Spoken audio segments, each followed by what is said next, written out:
என் நெஞ்சில் குடியிருக்கும்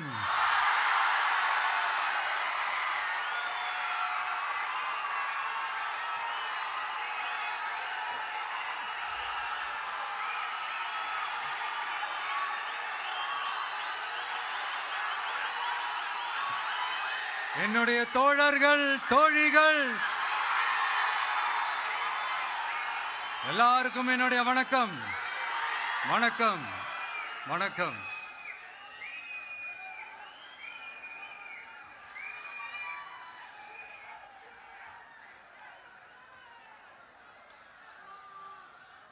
இந்த அரசியல்னால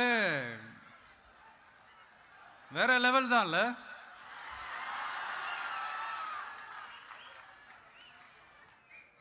ஏன்னா இந்த அரசியல்ல மட்டும்தான் வித்தியாசமான ஒண்ணு நம்ம பார்க்கலாம். யார் யாரை எப்ப எதிர்ப்பாங்கன்னே நமக்கு தெரியாது. யார் யாரை எப்ப ஆதரிப்பாங்கன்னே நமக்கு தெரியாது. அதை கணிக்கவே முடியாது. அதனாலதான் இந்த அரசியல்ல மட்டும் முன்னாடியெல்லாம் சொல்லி நம்ம கேள்விப்பட்டிருப்போம், நிரந்தர நண்பனும் நிரந்தர எதிரியும் இல்லைன்னு சொல்லுவாங்க. அரசியலுக்கு யார் வேணாலும் வரலாம், அது ஒரு ஜனநாயக உரிமைன்னு சொல்லுவாங்க. ஆனா மக்களுக்கு ரொம்ப ரொம்ப பிடிச்சு போன ஒருத்தன் அரசியலுக்கு வரான்னா அதை கண்டிப்பா நல்லவங்க எல்லாம் வரவேற்பாங்க. ஆனா ஒரு சில இந்த அதிகார இல்ல அது வேணாம்,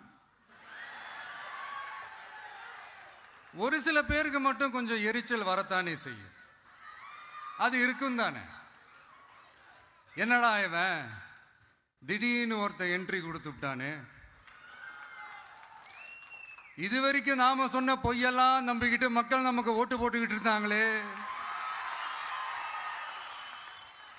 ஆனா இப்ப இவன் சொல்றதெல்லாம் பார்த்தா மக்கள் மனசுக்கு ரொம்ப நெருக்கமா வேற இருக்குது. அதுவே நமக்கு ஒரு பெரிய நெருக்கடியாகவும் இருக்குது. இவனை என்ன பண்ணலாம், என்ன செய்யலாம், எப்படி இவனை இது பண்ணலாம், க்ளோஸ் பண்ணலாம்.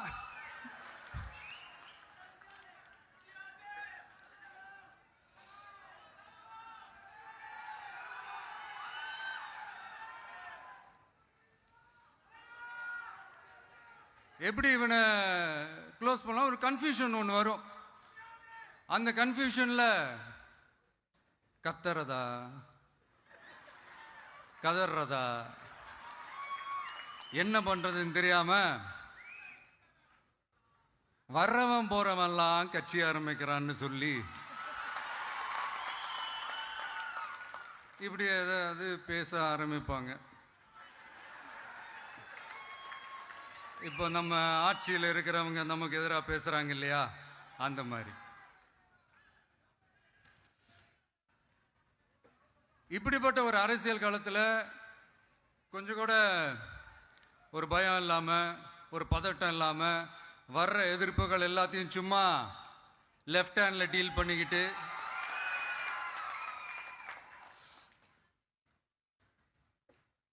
இதோ நம்மளுடைய தமிழக வெற்றி கழகம் முதலாவது ஆண்டை கடந்து இப்போ 2வது ஆண்டில் அடி எடுத்து வைக்கிறோம். இந்த ஒரு காலகட்டம் தான் மிக முக்கியமான ஒரு காலகட்டம். ஏன்னா ஒரு அரசியல் கட்சிக்கு ஒரு பெரிய பலமே அந்த கட்சியினுடைய கட்டமைப்பு தான். அதுதான் அந்த கட்சியினுடைய ஒரு வேறு மாதிரி, ஒரு அடிப்படை பலமே அதுதான். ஒரு ஆலமரம் மாதிரி ஒரு கட்சி ஒன்று வளரணும்னா அதுக்கான அந்த வேர்களும் விழுதுகளும் ஸ்ட்ராங்காக இருக்கணும் இல்லையா. அப்படிதான் நம்மளுடைய இந்த அமைப்பை பலப்படுத்துகிற ஒரு வேலையை தான் இப்போ நம்ம செஞ்சுக்கிட்டு இருக்கிறோம். தமிழ்நாடு முழுக்க மாவட்ட நிர்வாகிகள் எல்லாரையும் தேர்ந்தெடுத்து அறிவிச்சிட்டு இருக்கிறோம். இந்த நேரத்தில் நம்ம மேலே ஒரு கம்ப்ளைண்ட், அது என்னன்னா, அதுதான் எனக்கும் புரியல. நம்மளுடைய மாவட்ட நிர்வாகிகள் எல்லாருமே வெறும் இளைஞர்களாகவே இருக்கிறாங்களாம். ஏன் இருந்தா என்ன?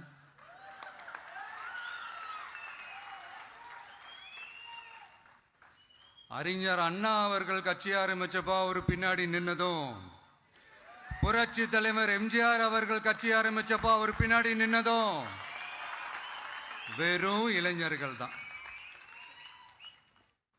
அந்த இளைஞர்களால தான் 1967லயும் 1977லயும் அந்த 2 தேர்தலையுமே ஒரு மிகப்பெரிய ஒரு வெற்றி கிடைச்சது. வரலாறு, அதுதான் வரலாறு. இப்போ அதே மாதிரி நம்ம மேல இன்னொரு கம்ப்ளைண்ட். அது என்னன்னா, நம்மளுடைய கட்சி நிர்வாகிகள் எல்லாருமே சாதாரண குடும்பத்திலிருந்து வந்தவங்களாம்.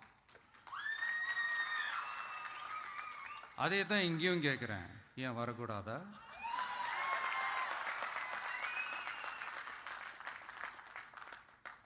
சாதாரண குடும்பத்திலிருந்து வந்தவங்க தான் பெருசு பெருசா சாதிச்சிருக்கிறாங்க. இன்னும் சொல்ல போனா நம்மளுடைய கட்சி எளிய மக்களுக்கான கட்சி தானே. அப்படி இருக்கும்போது நம்மளுடைய கட்சி நிர்வாகிகளும் எளிய குடும்பத்தை சேர்ந்தவங்களா தான் இருப்பாங்க. நம்மளுடைய கட்சி ஒன்றும் பண்ணையாறுகளுக்கான கட்சி கிடையாதுல்ல.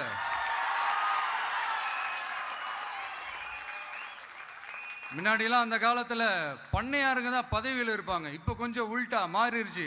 பதவியில் இருக்கிறவங்களாம் பண்ணையாரா மாறிடுறாங்க.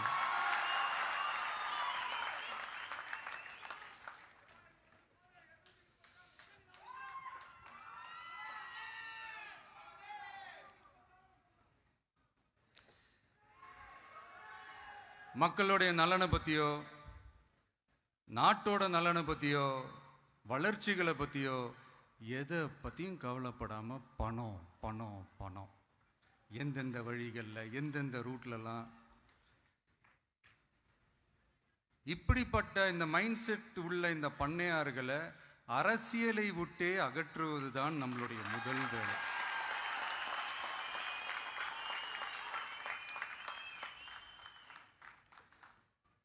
அதை ஜனநாயக முறைப்படி நம்ம செய்யறதுக்கு தான் 2026 தேர்தலை நம்ம சந்திக்க போறோம். அந்த தேர்தலை சந்திக்க ரொம்ப ரொம்ப முக்கியமான விஷயம் பூத் லெவல் ஏஜென்ட்ஸ், BLA அப்படின்னு சொல்லுவாங்க. அது ரொம்ப ரொம்ப முக்கியம். ஏன்னா நீங்கள் பார்த்தீங்கன்னா தமிழ்நாட்டில் அந்த பெரிய பெரிய கட்சிகளுக்கு தான் அந்த BLAலாம் ரொம்ப ஸ்ட்ராங்காக இருக்கும்னு சொல்லுவாங்க. ஒரு அப்ராக்சிமேட்டாக ஒரு 69,000 பூத்ஸ் இருக்குது. அது எல்லாத்துக்குமே பூத் ஏஜென்ட்ஸாக நம்மளுடைய கட்சி தோழர்களை தான் நியமிக்க போகிறோம். கூடிய சீக்கிரமே பூத் கமிட்டி மாநாடுன்னு ஒன்று நடத்த போகிறோம். அன்னைக்கு தெரியும் தமிழக வெற்றி கழகம் எந்த ஒரு பெரிய கட்சிக்கும் கொஞ்சம் கூட சளைச்சதில்லைன்னு. அன்னைக்கு தெரியும் தமிழக வெற்றி கழகம் தமிழ்நாட்டில் முதல் சக்தியா, முதன்மை சக்தியா, பவர்ஃபுல்லா இருக்குதுன்னு அன்னைக்கு ப்ரூவ் ஆகும். இப்ப புதுசா ஒரு பிரச்சனை ஒன்று கிளப்பி விட்டுட்டு இருக்கிறாங்க, மும்மொழி கொள்கை.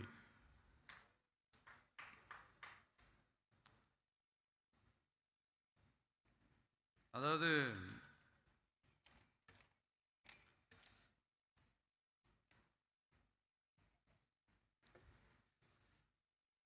இதை இங்க செயல்படுத்தலைன்னா இந்த கல்விக்கான நிதியை நம்மளுடைய மாநில அரசுக்கு கொடுக்க மாட்டாங்களாம். இந்த LKG UKG பசங்க சண்டை போட்டுப்பாங்க தெரியுமா, அந்த மாதிரி கொடுக்க வேண்டியது அவங்களோட கடமை.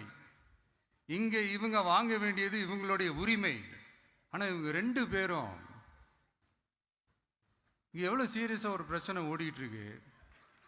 இவங்க 2 பேரும் அதாங்க நம்ம பாசிசமும் நம்ம பாயாசமும், அதான் நம்ம அரசியல் இனிமையும் கொள்கை இனிமையும். 2 பேரும் என்ன பண்றாங்கன்னா 2 பேரும் பேசி வச்சுக்கிட்டு இந்த செட்டிங்லாம் பண்ணி வச்சுக்கிட்டு மாத்தி மாத்தி சோசியல் மீடியாவில் ஹேஷ்டாக் போட்டு விளையாட்டு இருக்கிறாங்க.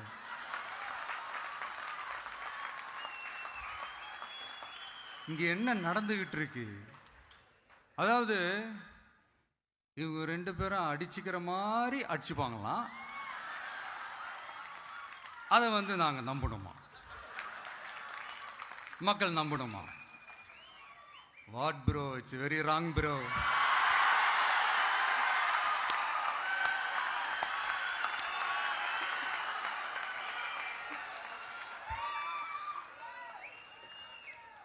இதுக்கு நடுவில் நம்ம பசங்க உள்ள பூந்து அங்க ஒரு சம்பவம் ஒன்று பண்ணிட்டு டக்குன்னு வெளியே வந்துடுறது. டிவி கே ஃபார் டிஎன் அப்படின்னு சொல்லி. யார் சார் நீங்களா? எங்க சார் இருக்கிறீங்க? ஸ்லீப்பர் செல்ஸ் மாதிரி.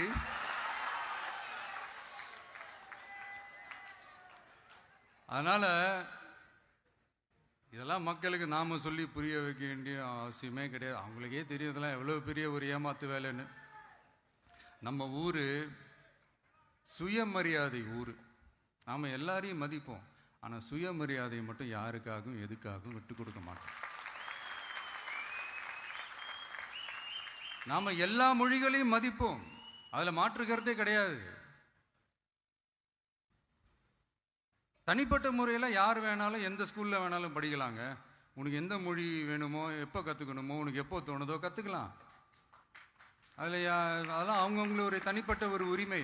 ஆனால் கூட்டாட்சி தத்துவத்தை மீறி மாநில தன்னாட்சி உரிமைக்கு எதிராக ஒரு மாநில அரசின் மொழி கொள்கையை, கல்வி கொள்கையை கேள்விக்குறியாக்கி வேறு ஒரு மொழியை வலுக்கட்டாயமாக திணிச்சா, அதுவும் அரசியல் ரீதியாக திணிச்சா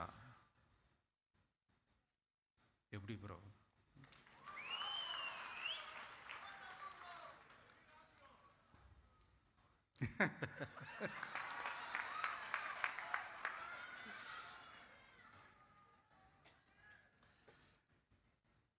அதனால நம்மளுடைய தமிழக வெற்றி கழகம் சார்பாக நாமளும் இந்த பொய் பிரச்சாரங்களை எல்லாம் புறம் தள்ளிவிட்டு இதை நாங்கள் உறுதியாக எதிர்ப்போம்.